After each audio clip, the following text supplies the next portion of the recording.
bem-vindos à Hora das Descobertas. Eu sou a Yolanda e juntos vamos descobrir o maravilhoso mundo que Deus criou.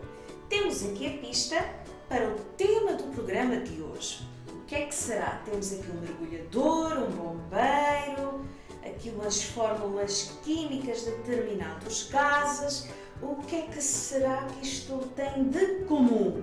Bem, mergulhadores e bombeiros, eles precisam utilizar estas máscaras para poderem fazer algo que é fundamental para eles viverem. Esse algo também é fundamental para nós. É algo que nós não podemos ver ou tocar, mas podemos sentir a sua presença na nossa cara. Por exemplo, quando sopra uma brisa ou quando vemos os ramos das árvores balançarem. Então, faz subir e descer o nosso peito quando entra algo nos nossos pulmões. Já sabem o que é? O que é que vocês acham? Sim, é o ar! Quando Deus criou todas as coisas, no segundo dia, Ele separou as águas e pôs águas em baixo, águas em cima e no meio colocou os céus. Mas vejam o que a Bíblia diz sobre isso. Disse Deus que existe um firmamento entre as águas para separar umas das outras. E Deus fez então o firmamento, separando assim as águas que estão debaixo das que estão do lado de cima. E assim aconteceu. Deus chamou céu a este firmamento. Passou então uma tarde e veio a manhã e era o segundo dia. Então no segundo dia Deus criou o firmamento, ou o céu, ou como nós também podemos chamar de atmosfera. Deus criou a nossa atmosfera. E estes elementos são os principais gases que compõem a nossa atmosfera: nitrogênio, oxigênio e dióxido de carbono. No programa de hoje, nós estaremos a fazer experiências com o ar. Fica connosco!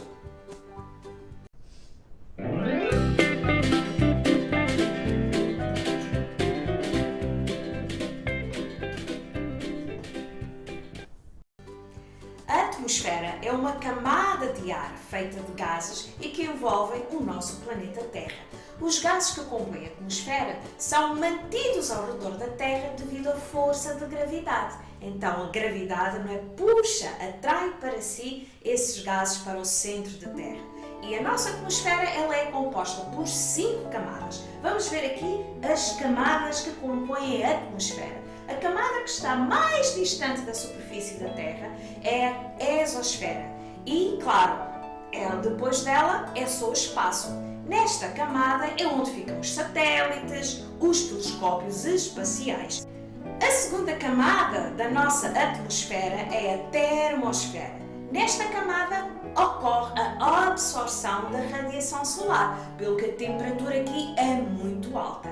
É também nesta camada que acontece o fenómeno das auroras, que é quando os campos magnéticos do Polo Norte e do Polo Sul interceptam os ventos que vêm do Sol e provocam aquele espetáculo fabuloso de luz. Os ventos solares trazem assim umas partículazinhas que nós não conseguimos ver, mas estas partículas estão carregadas de energia e quando entram em contato com o campo magnético da Terra, provocam então o fenómeno de luz. No Polo Norte acontece a aurora boreal e no Polo Sul a aurora austral e são visíveis a olho nu nos países, obviamente, que estão mais perto do Polo Norte ou mais perto do Polo Sul. Depois nós temos a outra camada, que é a mesosfera. Aqui a temperatura é muito fria e é a camada fundamental para proteger a Terra dos meteoros. Quando eles chegam aqui nesta camada, vêm com muita velocidade a explodirem e, claro,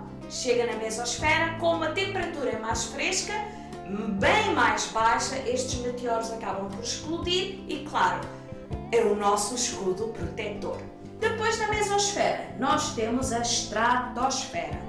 Na estratosfera é onde está a camada de ozono. É verdade, aquela camada que serve como uma barreira de proteção dos raios ultravioletas do Sol. É como se fosse o nosso filtro solar, não é? O filtro solar do nosso planeta, que é tão fundamental para que haja a manutenção dos seres vivos na Terra.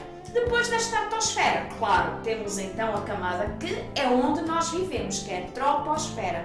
É a camada mais baixa da atmosfera tem cerca de até 17 km e é onde nós vivemos e onde nós respiramos. A maior parte do ar da atmosfera está aqui nesta camada, na troposfera, por causa da força da gravidade. É aqui na troposfera que acontecem também os fenómenos meteorológicos, as chuvas, os ventos, e é também onde transitam os aviões, os helicópteros, os balões de ar quente. Enfim, Deus pensou tudo muito bem quando criou o mundo que nós vivemos. Ele é inteligente, sabe todas as coisas. Ele sabia o que é que nós iríamos precisar. E por isso, Deus fez com que o ar tivesse algumas características ou propriedades que são importantes para nós. A primeira característica, bem, não podemos ver o ar. Então, primeira característica, o ar é invisível. Não podemos ver. Também o ar não tem cor e não tem cheiro. Se tu sentires um cheiro é porque alguém se descuidou, mas a gente não vai falar agora disso, tá bom? Segunda característica do ar, ocupa espaço. E para nós provarmos que o ar ocupa espaço, vamos fazer uma experiência muito fixe. Para esta experiência, nós vamos precisar um pouco de água, corante alimentar, que eu já diluí aqui num pouquinho de água num copo, um copo de vidro, 2 guardanapos e um recipiente onde nós vamos colocar. O primeiro passo da nossa experiência é pôr um pouco de corante na nossa água, só para fazer um contraste. Então, com muito cuidado, vamos colocar o corante. Acho que está bom. Damos assim uma sacolejada, misturamos um pouquinho e agora pomos no nosso recipiente. Já tem um pouquinho de água lá no recipiente para poder ajudar aqui a misturar o corante. Ok, então vamos lá. Segundo passo, pegando nos guardanapos, vamos a machucar e colocar dentro do copo. Mais um guardanapo. Pronto. Agora, vamos girar então o copo para dentro do recipiente. O que é que achas que vai acontecer? Vai molhar o guardanapo, vai entrar água para dentro do copo. Vamos lá ver o que é que acontece.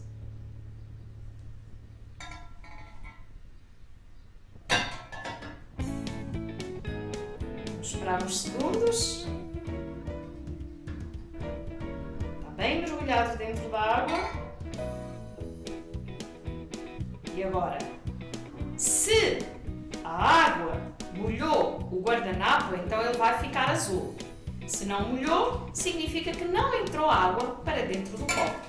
Vamos tirar o guardanapo com a ajuda da minha tesoura.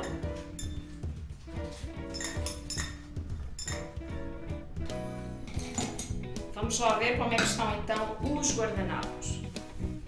Estão sequinhos e estão brancos, ou seja, a água não entrou dentro do copo. O que é que aconteceu aqui? O ar ocupou o espaço que estava entre o guardanapo e o fim do copo. E quando coloquei o copo dentro do recipiente, o ar não permitiu que a água entrasse dentro do copo e molhasse o guardanapo. Ou seja, o ar que estava dentro do copo ocupou aquele espaço e não havia espaço para a água. Boa? Podes fazer isto em casa com a ajuda de um adulto. Já vimos que o ar ocupa espaço e a terceira característica é que o ar também tem peso. Vamos pesar o ar? Bom, eu tenho aqui uma balança simples que eu fiz com um pauzinho, mais ou menos a meio para ficar no equilíbrio, pus aqui um cordão e agora nós vamos pesar o ar. A primeira parte da nossa experiência é utilizando 2 balões, eu pus um pouquinho de cordão, portanto não estão cheios, não tem água lá dentro, são exatamente iguais e se nós pesarmos aqui nesta nossa simples balança caseira, não é? Vamos perceber, portanto, que eles pesam a mesma coisa. Espera aí, encontrar aqui o equilíbrio, certo? Agora, se eu encher um balão e pesá-lo com o balão que está vazio, o que é que será que acontece? Vamos experimentar. Vamos encher o balão. Ou seja, eu coloquei ar dentro do balão. Vamos precisar ainda do nosso fio para podermos colocar na nossa balança improvisada, não é? Fazer aqui uma orelhinha para pendurar no fio e vamos ver o que é que acontece. Já vimos que quando pesamos os dois vazios tinham o mesmo peso. E agora? Será que este vai ter mais peso? Preparados para ver o que é que acontece? Tem mais peso, obviamente, porque tem ar dentro do balão. Então, o ar ocupa espaço e o ar tem peso. O balão com ar tem mais peso porque o ar pesa. Agora, qual é o peso do ar? O que é que vocês acham? Vamos imaginar que esta é a nossa troposfera, desde o nível do mar até mais ou menos 17 km, dependendo do local onde nós vivemos no globo terrestre. E aqui circula, portanto, todo o ar que nós respiramos. O ar ele é composto por pequenas moléculas que nós não conseguimos ver, não são visíveis. Ao nível do mar, nós temos mais ar. Porquê? Porque a força da gravidade atrai o ar para o centro da Terra. Então, a nível da superfície é onde temos mais ar. À medida que nós vamos subindo, o ar vai ficando cada vez menos. Na cidade temos um pouco menos, que está um pouco mais de altitude, e nas montanhas, bem mais altas, obviamente vamos ter menos ar. E é por isso que quando nós subimos as montanhas mais altas, parece que nos falta o ar, não é verdade? Exatamente, porque de facto falta. Há menos ar nas partes mais altas das montanhas. Assim, a gravidade puxa o ar para a superfície da Terra e, havendo mais ar, portanto, ao nível do mar. O que significa que, ao nível do mar, cada centímetro quadrado equivale a mais ou menos 1 kg de ar. Eu estive aqui a medir que eu tenho sobre mim mais ou menos 1,5 m, o que significa um pouco mais de 150 kg de ar. Ou seja, eu estou a carregar sobre mim 150 kg de ar. Mas, obviamente, que eu não sinto esse peso todo, porque o ar que está em cima de mim e o ar que está embaixo de mim anula e não preciso fazer nenhuma força. Imaginem vocês, se conseguíssemos carregar mais de 150 kg, éramos muito fortes, não é verdade? Mas a verdade é que eu não faço força nenhuma, porque as forças se anulam entre a pressão do ar que está por cima de mim e a pressão do ar que está debaixo de mim. A quarta característica do ar é que o ar também exerce pressão. Pressão é a força que aplicamos numa determinada área ou no espaço ou também num objeto. Por exemplo, passa por aqui o balão. Eu posso exercer pressão sobre o balão e vocês conseguem ver ele a ficar apertadinho. Então, eu estou a exercer pressão sobre este balão. O ar também exerce pressão sobre as coisas. E por isso nós vamos fazer mais uma experiência. Mas antes disso, voltando aqui à nossa troposfera, ao nível do mar, como há mais ar, as moléculas de ar estão mais juntas e elas não podem movimentar-se tanto e por isso exercem mais pressão sobre as coisas à sua volta. À medida que nós vamos subindo, a pressão vai diminuindo porque o ar também vai ficando mais raro. Há mais espaço entre as moléculas e elas movimentam-se mais rapidamente e por isso não há tanta pressão. Assim, quanto mais perto do nível do mar, maior é a pressão que o ar faz. Isto é, tem mais moléculas de ar, menos espaço entre elas para se movimentarem, ficam mais concentradas e por isso exercem mais pressão. Nós habituamos-nos a viver com a pressão do local onde vivemos e por isso, por exemplo, quando vamos num local mais alto, numa montanha, sentimos dor no ouvido. E isto acontece porquê? Porque o tímpano do nosso ouvido ele é muito sensível à pressão do ar. E quando há uma diferença da pressão do ar que está dentro de nós e o ar que está fora, sentimos dor. E quando subimos, por exemplo, num lugar alto, a pressão de ar lá é menor que a pressão que está dentro do nosso ouvido interno.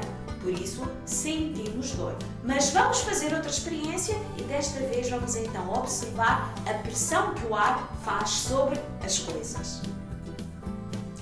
Então, para esta experiência eu vou precisar de um secador de cabelo e de uma bola de esferovite. Uma bola de esferovite não pesa muito, mas tem algum peso. Se eu alargar, o que é que acontece? O que é que diz a lei da gravidade? Claro, a bola vai cair, porque a gravidade atrai a bola para o centro da Terra e o ar, não é, faz pressão e empurra a bola para baixo. Agora, se eu colocar em cima de um jato de ar, que neste caso será o meu secador, e pôr aqui a minha bola em cima, o que é que acham que vai acontecer?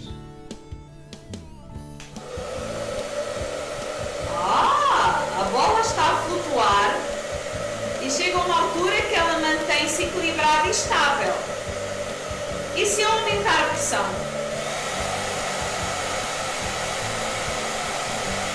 Ok, já está equilibrada. Agora se eu virar, o que é que acontece?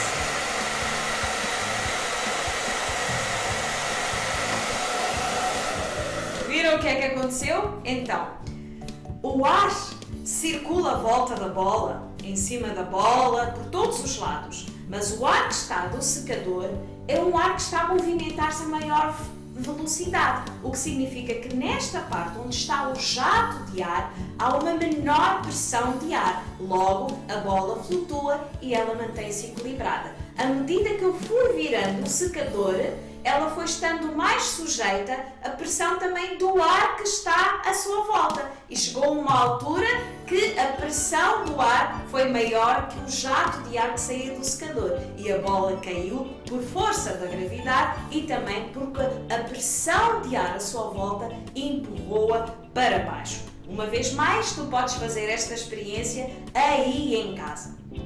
Estou aqui a lembrar-me de um momento quando o Senhor Jesus viveu aqui na Terra, que Ele também ficou nos ares, como a nossa bola de esferovite. Bom, isso aconteceu 40 dias depois do Senhor Jesus ter voltado a viver, dele ter ressuscitado depois que foi crucificado 3 dias antes. Depois que Jesus ressuscitou, ele esteve várias vezes com os seus amigos, com os seus discípulos, com os seus seguidores e uma dessas vezes até apareceu a um grupo de 500 pessoas. Mas a última vez que o Senhor Jesus esteve com os seus discípulos foi no Monte das Oliveiras, em Jerusalém. E Jesus disse aos seus amigos que ele estaria sempre com eles, através do Espírito Santo que ele iria enviar para ajudar os discípulos a viverem uma vida que agradasse a Deus e a cumprirem a sua missão, que é ir por todo o mundo e ensinar a toda a gente que o Senhor Jesus veio, morreu na cruz pelos nossos pecados, ressuscitou, está vivo e um dia vai voltar. Depois que o Senhor Jesus disse estas coisas, aconteceu uma coisa muito interessante, que nem a bola de esferovite no nosso secador. Os pés do Senhor Jesus começaram a levantar e ele começou a flutuar pelos ares e começou a subir pelos ares.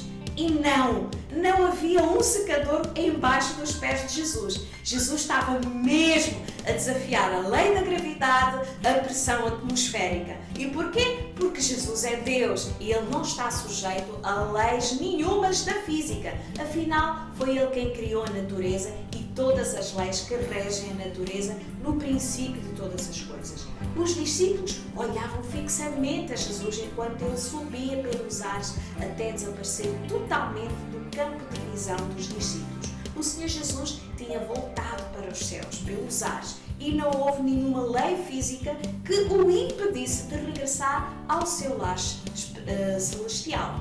Ainda sobre a pressão que o ar exerce, vamos fazer só mais uma experiência. Vai ser a nossa última experiência. Então, para a nossa última experiência, nós vamos precisar de um prato fundo, com um pouco de água, com um bocadinho de corante, aproveitamos a água da outra experiência, uma vela, vamos colocar no meio. A minha vela é daquelas flutuantes, portanto ela vai passear aqui um pouquinho, um copo e fósforos para depois ligarmos, acendermos a nossa vela. Se eu colocar com a vela apagada um copo em cima dela, o que é que acontece? Não acontece nada. Porquê? Porque a pressão de ar que está dentro do copo é igual à pressão fora do copo. Mas e se eu acender a vela? Será que vai acontecer alguma coisa diferente? Vamos testar. Vamos limpar aqui o nosso copo, só para não molhar a vela. E agora vamos acender a nossa vela.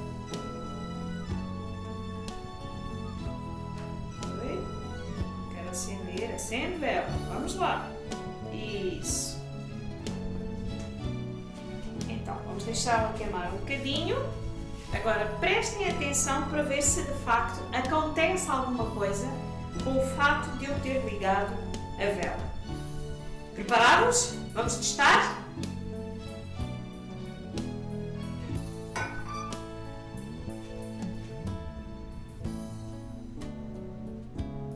O que será que vai acontecer?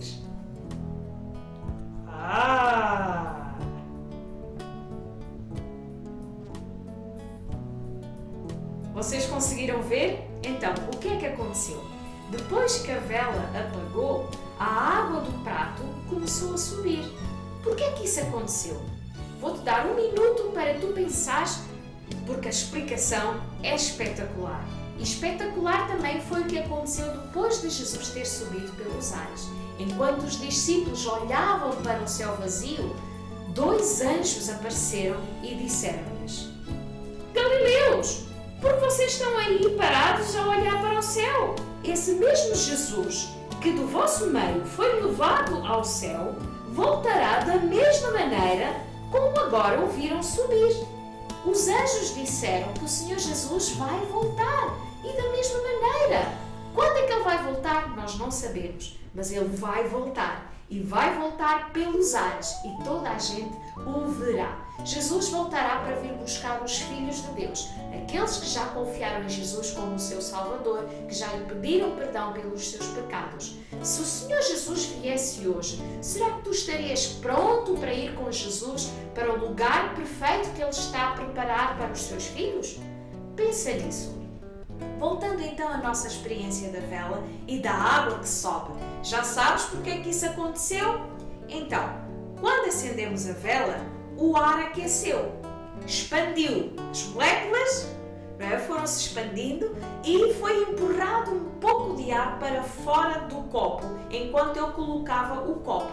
A vela consumiu o oxigênio que estava dentro do copo e por isso apagou, porque o fogo precisa de oxigênio para queimar. Quando a vela apagou, o ar dentro do copo ficou mais frio, mas porque tinha agora menos ar, então tinha menos pressão atmosférica que a pressão que estava fora do copo. Logo, a pressão do ar fora do copo era maior que a que estava dentro do copo e por isso empurrou a água para dentro. Bom, estamos no final da nossa hora das descobertas. Podes realizar estas experiências em casa, mas fale com a supervisão do adulto ou do irmão, adolescente ou jovem, alguém que já, portanto, esteja crescido. É maravilhoso conhecer de perto o fantástico mundo que Deus criou para nós. Hoje nós descobrimos coisas fantásticas sobre o ar. Também lembramos a ascensão de Jesus, ou seja, o dia em que Jesus subiu pelos ares e voltou para o céu. E que, por sinal, ontem celebramos isso, não é verdade? E, claro, nós aguardamos com alegria o dia em que o Senhor Jesus vai voltar, também pelos ares. Até a próxima Hora das Descobertas!